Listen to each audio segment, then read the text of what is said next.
Sa iba pang ulat, ipinagdiriwang natin ngayon ang World Refugee Day. Base sa report ng United Nations, umaabot sa mahigit 10 milyon ang hindi pa nakakabalik sa kanilang mga bansa dahil sa naganap na kaguluhan doon. Si Jackie Sai ang ating tagapagbalita.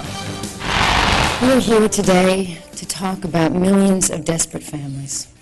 I'm here today to say that refugees are not numbers. They're not even just refugees. They are mothers and daughters and fathers and sons. They are farmers, teachers, doctors, engineers. They're individuals all.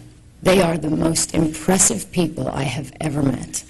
Bilang bahagi ng pagdiriwang ng World Refugee Day ngayong ika-20 ng Hunyo, pinangungunahan ni Hollywood actress at UN Ambassador Angelina Jolie ang isang programa para sa mga refugees sa buong mundo. Nananawagan ng UN Refugee Agency sa iba't ibang bansa na makiisa sa pagtulong sa mga refugees na tungo sa limuot na pangyayari sa kanilang mga bansa.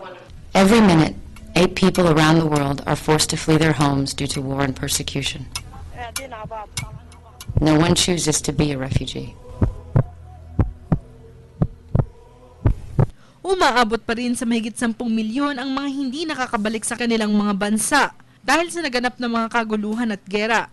Partikular na ang mga bansang nasa Middle East kung saan mahigit 4 na milyong refugees ang nananatili pa rin sa 60 campsites sa nasabing rehiyon.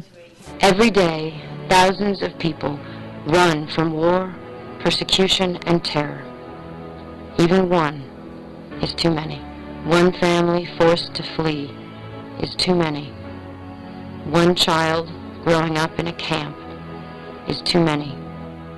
One refugee without hope is too many. Umaasa naman ang UNHCR na makakatulong ang kanilang programa at panawagan upang bumaba ang bilang ng mga walang tirahan at mapauwi sa kanilang bansa ang mga naapektuhan ng gera o kaguluhan. Refugees are the most vulnerable people on earth. Every day, they are fighting to survive. They deserve our respect.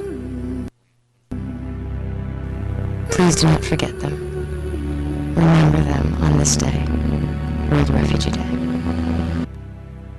Please don't turn away. Para sa Telebisyon ng Bayan, Jackie